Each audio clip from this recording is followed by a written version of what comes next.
Before we start my Requiem from the Darkness review, I'd also like to make a few comments and extra thoughts on the Hellgirl franchise. Another one of my most favorite moments from the original Hellgirl definitely has to be the Hellgirl versus Hellboy episode, in which we see a young, prodigious magician by the name of Jules de l'Enfer, who claims to have gone from hell and back and has now acquired these very demonic yet very mystical powers.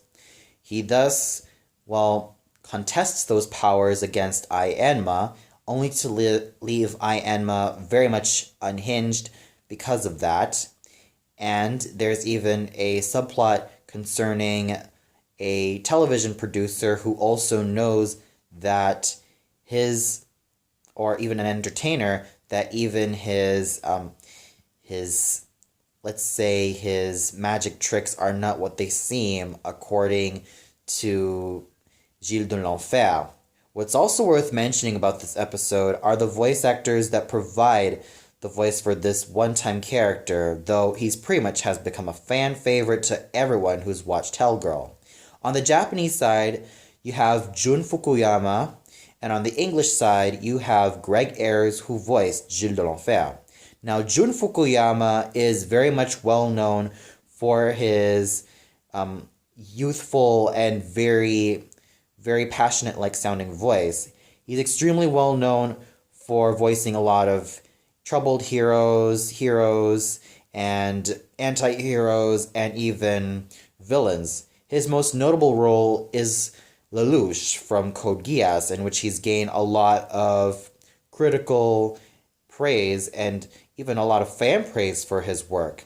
Greg Ayres is a voice actor I definitely enjoy listening to, and I really followed his career because I definitely love the material he works with.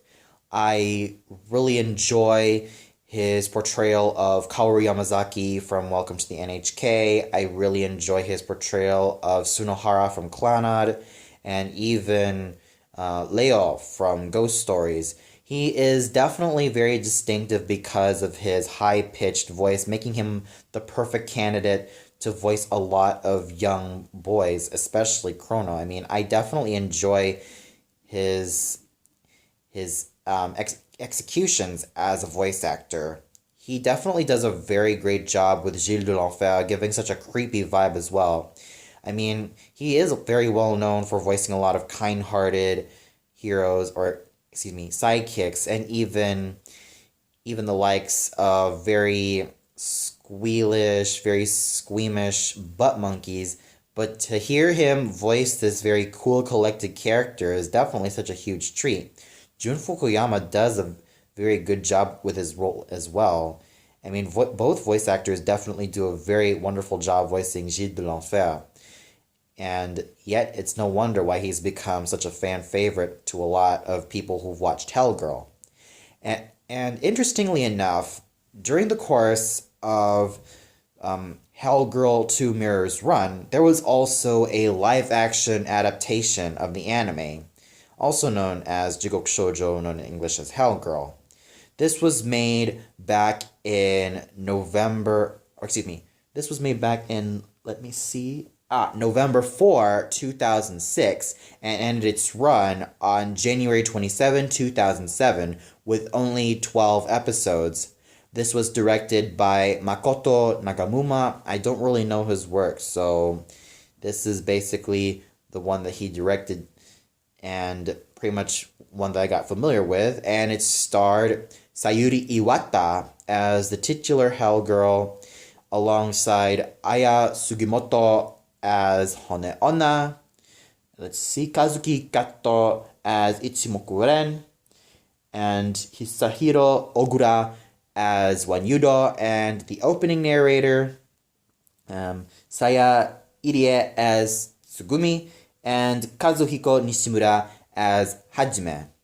Now, I definitely have to say that this was definitely a worthy effort to make a live-action adaptation as well, because there were definitely elements that definitely worked here, and the people behind the production definitely worked with what they had just to make this happen, and it was actually pretty good. Sayuri Iwata, who does I Enma in this incarnation, was actually quite interesting to watch as well. For those of you who don't know Sayuri Iwata, she's definitely very well known in a lot of Japanese television shows, not only as a live action actress, but also has a very extensive J pop singing career. So it's rather quite interesting as well. So Iwata-san definitely does a very good job voicing this mysterious character, and she is quite convincing as a preteen girl, even though she was already 16 years old at the time.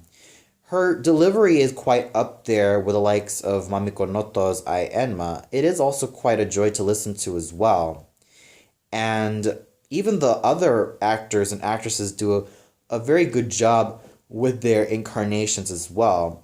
With, let's see right here. Hisahiro Ogura, I felt like he was a bit young looking as Wanyudo, because in the original show, Wanyudo is a lot older looking. With Hisahiro Ogura, he looked slightly younger than I thought. But with Aya Sugimoto and Kazuki Kato as Honeona and Ichimokuren respectively, I thought they looked their roles well, really. And of course, what they worked with was definitely really good, especially with the whole sequence of torture in which the color palettes definitely change, and it's rather enjoyable as well, especially when it comes to the actors and actresses who portray both the victims and the tormentors. They do a pretty solid job with their roles, and especially when it comes to their acting as well. I mean, it is quite believable. Some of them can be rather hammy, some of them can be over the top, but I guess it's also quite, well, sensible, because this is also quite a horror show in which people do have to scream, especially when the torture sequences come rolling in. The only thing I'm not too crazy about is that only the Jigoku Rock is only played during the torture sequences. I mean, you've had other songs, and you could use those other songs as well, thus making it even a lot more interesting to watch as well, because with the Jigoku Rock playing throughout all of the torture sequences for every episode, it can seem rather monotonous. Not to mention the tormentors that are involved in the torture sequences, they scream a lot before they end up in hell. I mean, with the original anime or the anime, you just hear like a faint cry or even like a faint gasp. Of course, it's rare, or even in some occasions, that some of the tormentors would scream before going to hell. And, well, and you only hear like, and with some, you only hear like a couple of screams, but at times you hear like a faint whimper, a faint cry, or something like that, that also shows them their fear. And and with that said, I have to say that it's still a very worthy effort to watch for only 12 episodes. And what's also worth mentioning is that there is also a Christmas episode.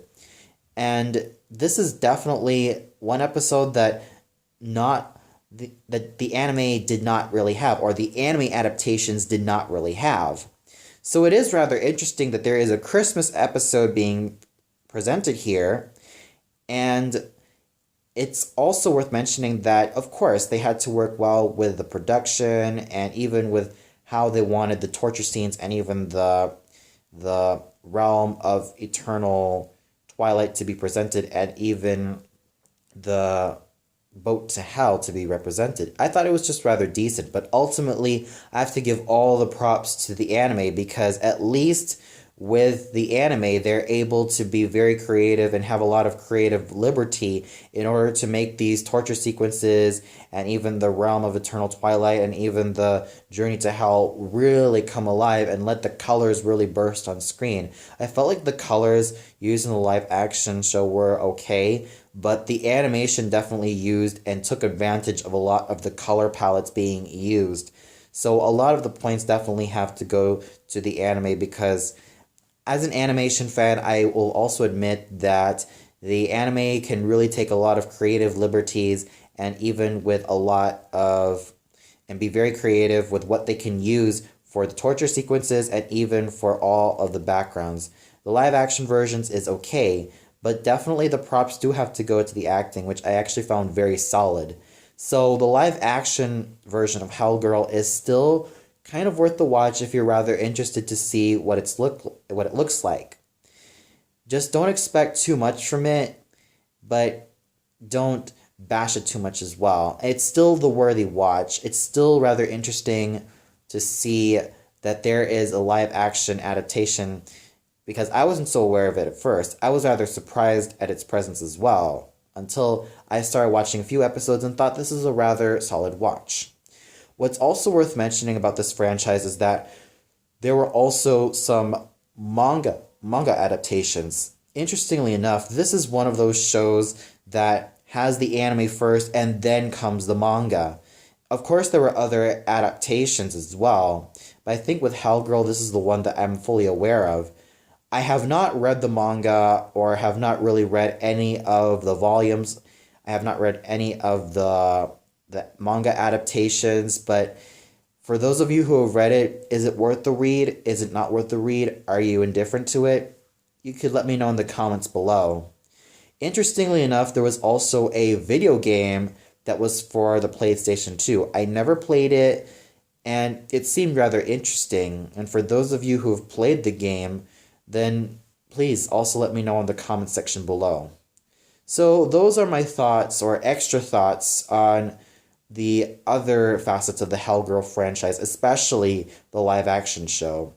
It's rather interesting to see that something as, to a lot of people, underrated a series like this can end up having a household name, because it's actually no surprise, because even though this series is quite underrated, I definitely have to say that this has also found a very strong following in terms of its fans and in terms of its fan base. I mean, I've seen a lot of fanfics, especially that also do revolve around the Hellgirl story, and even Hellgirl crossovers, and even like other shows that also took inspiration or even took their inspiration for their fanfics for Hellgirl.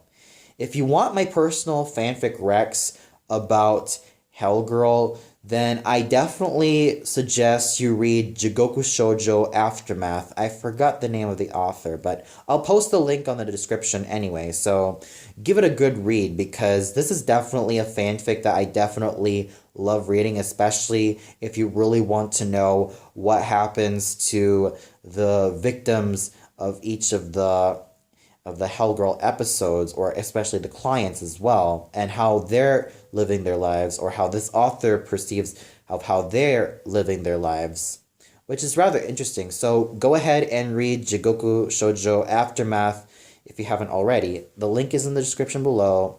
I hope you do have a great read with that as well. Well, that's all for now. Be sure to tune in later where I finally review Requiem from the Darkness. So until then, see you later, everybody.